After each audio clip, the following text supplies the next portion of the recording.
Welcome to The Glory and the Grind, the podcast where we explore the beauties and the struggles of living out our Catholic faith.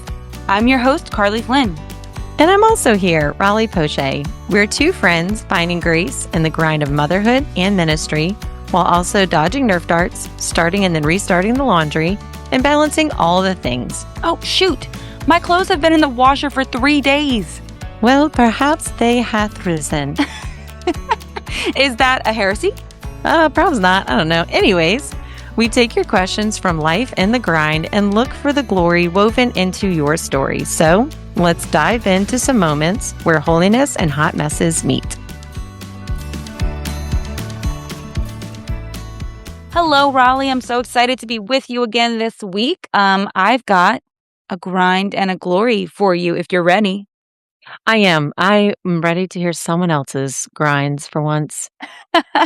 Well, my grind that I've been having for a couple weeks now is this brain fog that I really hadn't experienced since, I don't know, like postpartum. I don't know. My brain doesn't work the same.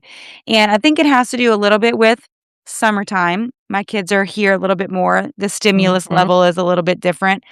But I also I don't know if it's hormonal. I don't know if it's like I've got a new job with new responsibilities. Like things in my brain don't always work. And it really makes me feel self-conscious. And it really makes me feel like I don't always trust myself to be patient, to be kind, to be on top of things. And my self-esteem gets a little bit lower. So in sharing that with my husband, Feel that? yeah, in sharing that with my husband, he kind of shared with me, you don't need to always be on top of everything. Like we're a team, and you're not alone, and it's all going to work out. It's going to be okay.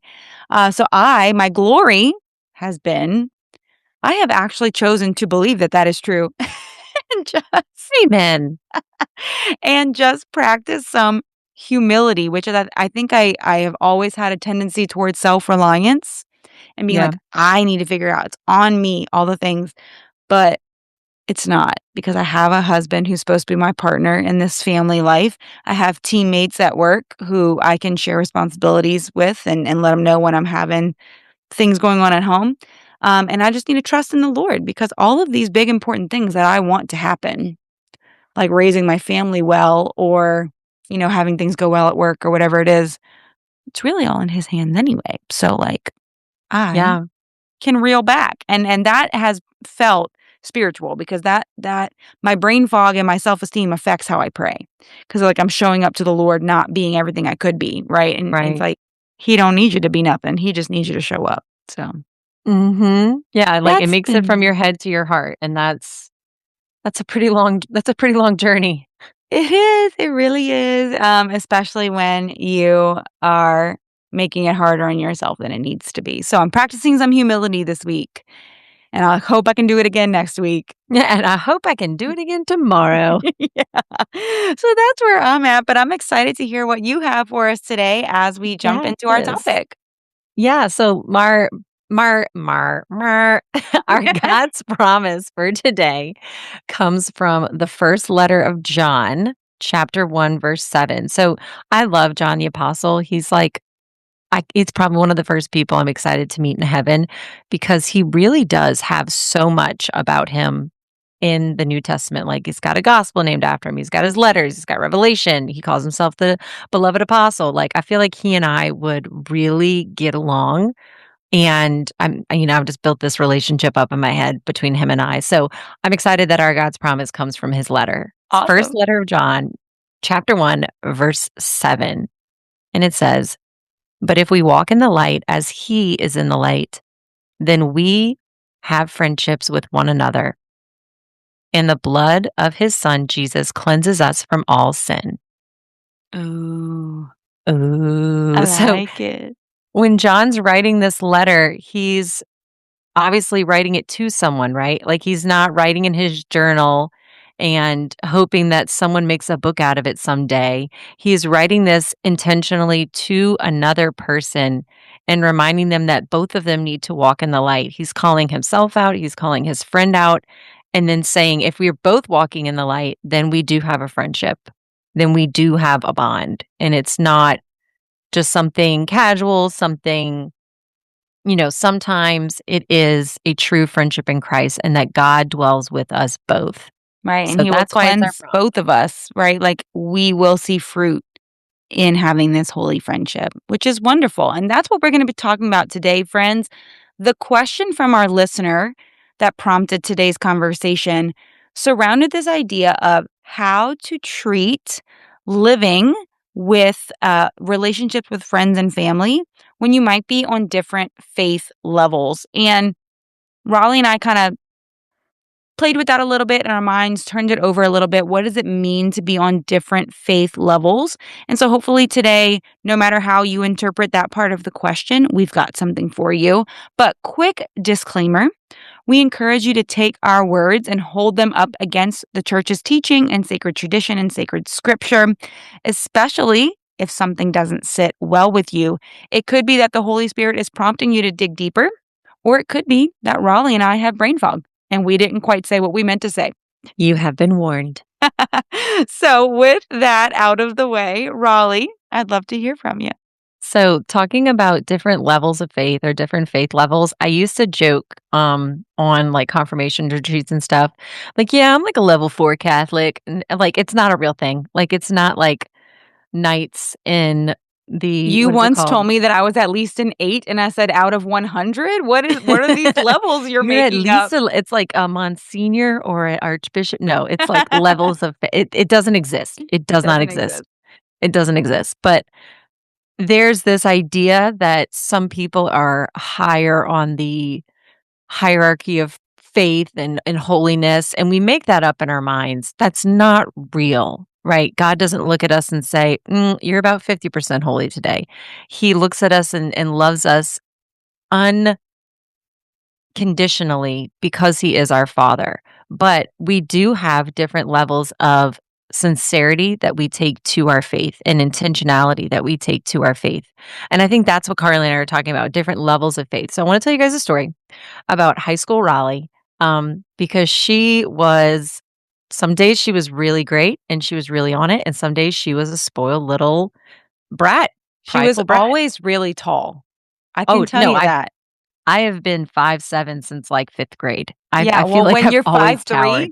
5'3", 5'7" seems really tall. I'm Shaquille, I hate Charles Barkley O'Neal. Oh, bless it. So, high school Raleigh, I remember our high school did this really wonderful thing where we started each school year off with a retreat with your class. And then Carly and I, when we worked at that high school, we planned those retreats for, a decade. But I remember my junior retreat, it was around the time in my life when I really wanted to take my prayer seriously. I started going to mass on, evenings. I started to pray the rosary in my car on the way to school. I was more intentional in my prayer. Was I a better person on the outside? Not really. But between me and God, I was a lot more intentional in my prayer, but not intentional in making changes on the outside. So I couldn't figure out what was the problem with that. And I'm at my retreat my junior year, and these two people come. They're young college age students, and they're talking about this trip that they went on. They went on a pilgrimage, and they talked about some missionary work they did. And they're just talking about holy friendships. And I'm just sitting there in awe because I'm like, dang, I want holy friends like that. And like, backtrack, I had really good friends in high school. Like I had some ride or dies. I was a cheerleader and I had some really good friends on my cheer team. I had, my friends from my hometown that I just went everywhere with. Like I hit the You did. jackpot. I knew Yeah, those people. They were good people. You they had good were. ones. And they were like loyal. Like they were really good, loyal friends. And they were holy in their own capacity. Like they went to mass. We would go to mass on Sundays, but like I wanted someone who was reaching for holiness more than I was so that they can pull me along is what I was really looking for. I was looking for somebody to just drag it out of me. And we were all just kind of living in this bubble of comfortability in high school because it's such a little bubble. So that was my prayer. I started to pray like, God, please send me holy friends or send me friends that I can, Jesus freak out with. I wanted people that I can go to retreats with and go to adoration with. I just wanted holy friends. And he said, okay, well, I'll just give you those friends. And the 2 people that came and spoke to our retreat when I was a junior, I ended up joining, like, this kind of young adult group within college, and we went to pilgrimages together, and we, kind of grew in friendships, and I was very excited to have these friends in my life, these people are surrounding me who were truly just striving for holiness, like, the little comments or, inappropriate jokes or maybe just, like, bad language, they would not call me out on it, but they weren't practicing it, therefore, I didn't wanna practice it. Um, they would bring, different saints, and they would bring different, prayers and just different virtues into conversations that I wanted to model that, and I kind of grew in this false sense of superiority, and I think that's, like, the biggest hurdle to people that are trying to grow in their faith if you're not doing it with a heart of humility, if you don't take the heart of Jesus in with growing with that relationship. Absolutely. I totally see that because how easy it is to think that because you made it, and even if it's not spiritual, like it's your New Year's resolution, right? And you've been running every day and you're like, look at all these people who don't run. Yeah, You just feel like you discovered something and you committed to it and you feel proud of yourself for doing that. And then it becomes the sin of pride rather than like the regular, just proud of yourself for doing something for sure. yeah, and I can admit that because it's part of, like, my journey in growing in my faith is understanding, my place in the eyes of God and the eyes of the world. Like, I am not gonna get a medal for sending my kids to mass. I'm not going to, get on Better Homes and Gardens for having religious art in my foyer. I'm not doing that for others. I'm doing that for my family, and I'm doing that for me. So, learning that humility, first off, if you're striving to surround yourself with holy friends, or if you're trying to surround yourself with people who are seeking holiness as well so that they can help you and pull you along, it's important to recognize that not every friendship has to be the deepest friendships, right? You don't have to abandon existing friendships that you've had because you see that they're not trying as hard as that bull. It doesn't it's there's no trying as hard. There's just understanding, meeting people where they are, and you can appreciate the relationship for what it is rather than expecting it to be something that it's not, because we're called to live in community with one another and communion with one another, but we're not going to be the ones that change people's hearts and minds by judging them. Sure. That has Absolutely. never worked. Right. And in my experience with friendships like that or relationships in my family too, what I've noticed is everyone has different temperaments and everyone is called to a different style of living out their faith life. And we can learn that from the saints, right? Like the saints are so various, they're so different. We've got Saint Benedict who's living in a monastery and writing his rule of life. And then we've got, people who like moms, right? We got like Saint Gianna, who's a pediatrician and has 4 kids and married and very happy, right? And they're both saints and they both got to the same place. Yeah, So to know that your friends might be experiencing their faith in a different way, they might have different wounds that keep them from receiving parts of the faith at different capacities, and they might need healing from those things. They might have different temperaments that, like, maybe they're super private and you just don't know. Or they're super expressive, and mhm. whenever they decide to commit to their faith, it's gonna be all at once, and you'll never see them again because 'cause they're moving to Italy or moving to, a third world country to take over as a missionary. Like, it's gonna be a different thing than whatever you're doing, and that's okay. Right. Okay, so when I was in college, I kick myself in whatever the phrase is, kick myself in the butt for this all the time, because when I was in college, we had this awesome Catholic student center where I went to school, and they had, so many great things, but I never invited my sorority sisters to it. I never invited my friends to it because I was always so nervous about that whole superiority thing. I didn't want people to think that I was inviting them because I thought, "You need to come to this." I got stuck in my own head, and one of my other friends, who's also was one of my sorority sisters, she just started inviting people, and people started coming, and some of those people became missionaries, and some of those people started, like, flipping, their lives around from the outside looking in, right? Like, I can only see what they do on the outside. I don't know what God's working on their heart. And I'm like, "Dang, all I had to do was just say, 'Hey, do you wanna come with me to XYZ?'" And, Right. like, not attach all of this major baggage to it. Like, Mhm. that's we don't know where our friends are in their hearts, and we're never gonna know unless we just offer that invitation. We don't need to offer that invitation and have any strings attached to it, because we Right. wouldn't want someone to do that to us as well. Sure. Yeah, that's a great point for sure.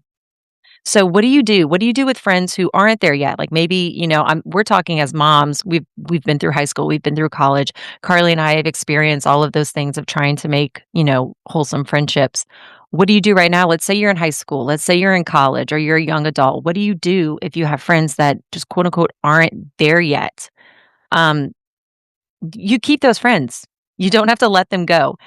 But be mindful of what is pulling you away from Christ. It might not be that friend, it might be the activity y'all do.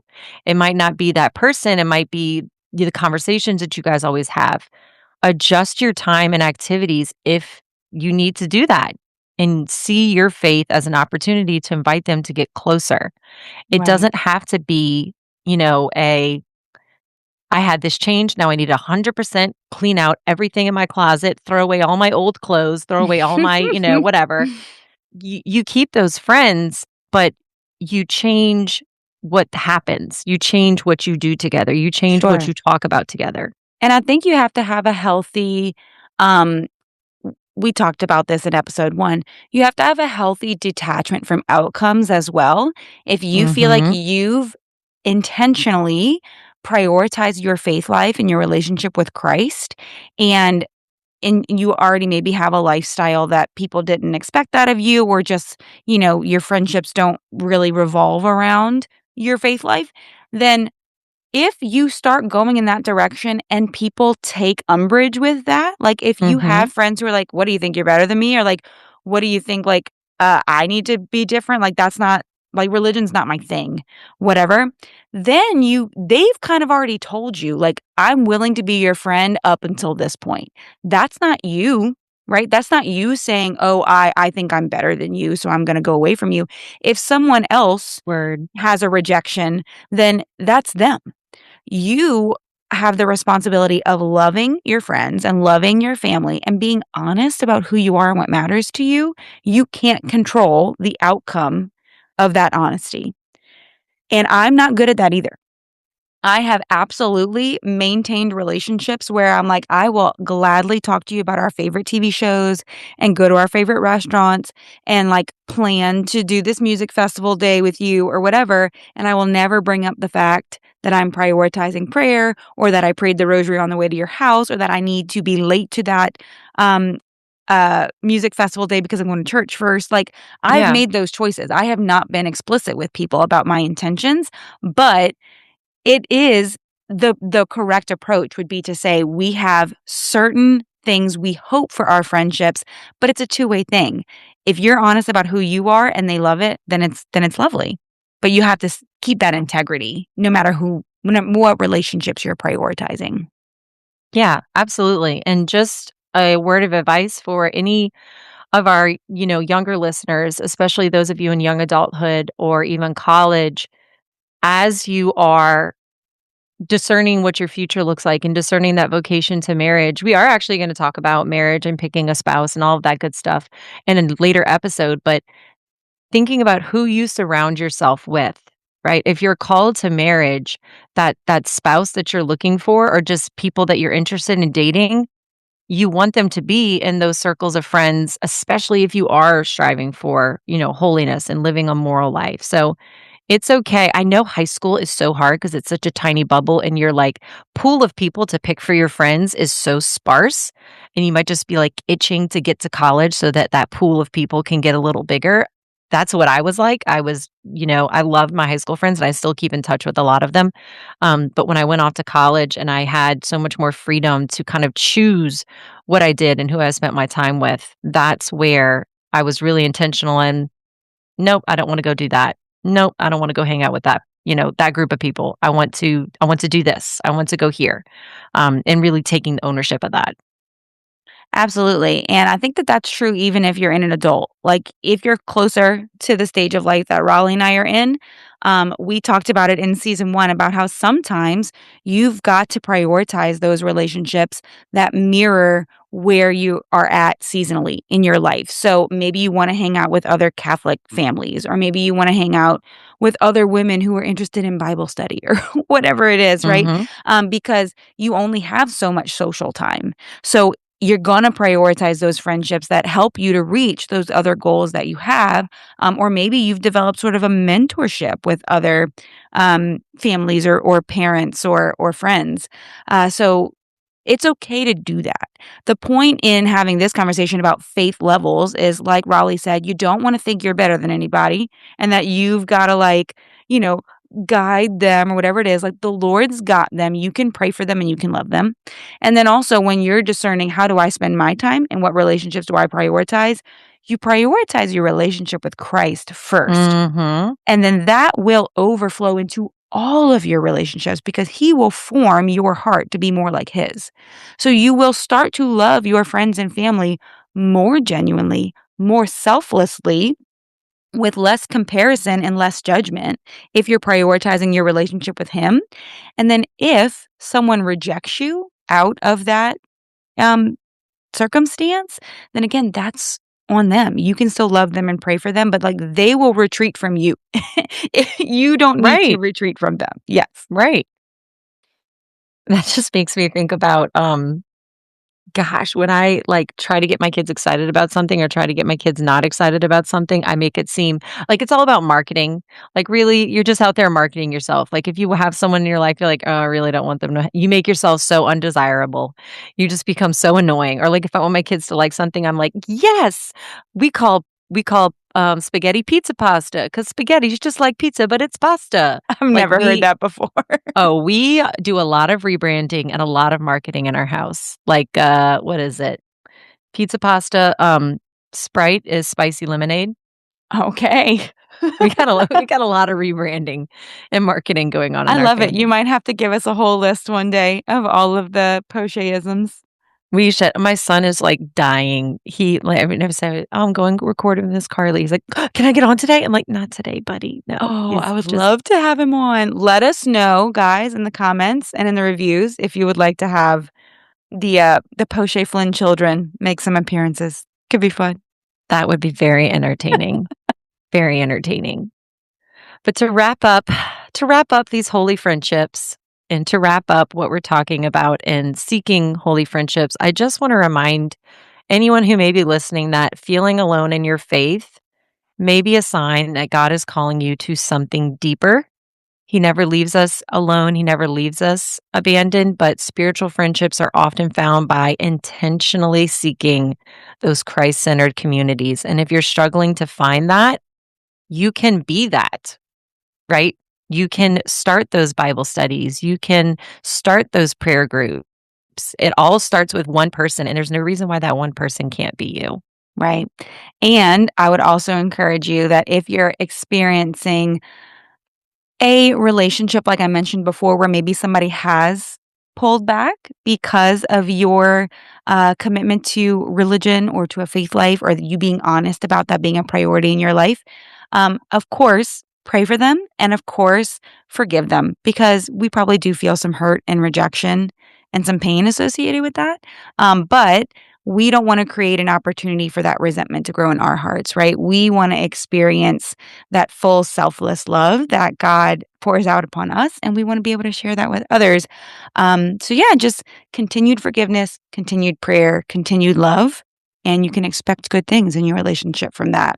A couple of reflection questions for you listeners. If your current friendships were the only witness that others had to Jesus Christ, what would they see? Right? So if someone else looking into your life through the snow globe, they looked at your relationships and saw how you spent your time, who you spent your time with, all the things, how you treat those people, what would they see? Second question for you.